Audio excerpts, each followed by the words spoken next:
भारत सरकार ने केंद्रीय सरकारी कर्मचारियों के लिए राष्ट्रीय पेंशन प्रणाली एनपीएस के तहत एकीकृत पेंशन योजना यूपीएस चुनने का विकल्प पेश किया है।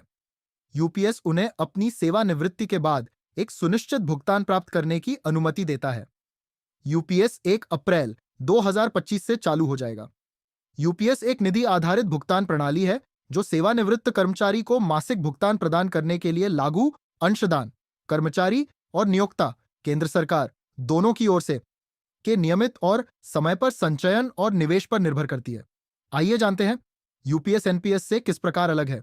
आपकी जानकारी के लिए बता दें, एनपीएस बाजार से जुड़ा हुआ है और इसमें रिटर्न इक्विटी और आरण प्रदर्शन पर निर्भर करता है। यूपीएस अंतिम प्राप्त वेतन के आधार पर सुनिश्चित पेंशन भुगतान प्रदान करता है।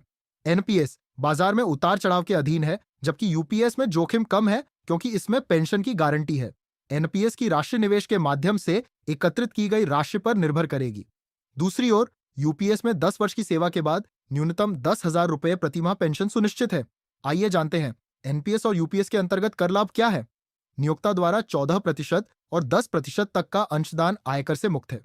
यूपीएस में भी यही प्रावधान है, लेकिन इसमें सरकार की ओर से 8.5% का अंशदान अतिरिक्त रूप से मिलता है। एक बार एनपीएस के अंतर्गत कर्मचारी यूपीएस का विकल्प चुन लेते हैं तो वे वापस एनपीएस में नहीं जा सकते। आइए जानते हैं यूपीएस के तहत पेंशन की गणना कैसे करें। पूर्ण सुनिश्चित भुगतान की दर सेवानिवृत्ति से ठीक पहले 12 महीने के औसत मूल वेतन का 50% होगी। पूर्ण सुनिश्चित भुगतान सेवानिवृत्ति के बाद देय होगा। न्यूनतम 25 वर्ष की अर्हक सेवा। कम अर्हक सेवा अवधि के मामले में आनुपातिक भुगतान स्वीकार्य होगा।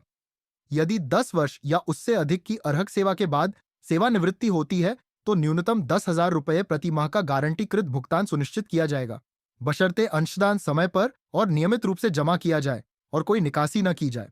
न्यूनतम 25 वर्ष की अर्हक सेवा के बाद स्वैच्छिक सेवानिवृत्ति के मामलों में सुनिश्चित भुगतान उस तिथि से शुरू होगा जिस तिथि को कर्मचारी सेवानिवृत्त होता है। कर्मचारियों का योगदान मूल वेतन प्लस महंगाई भत्ता का 10% होगा।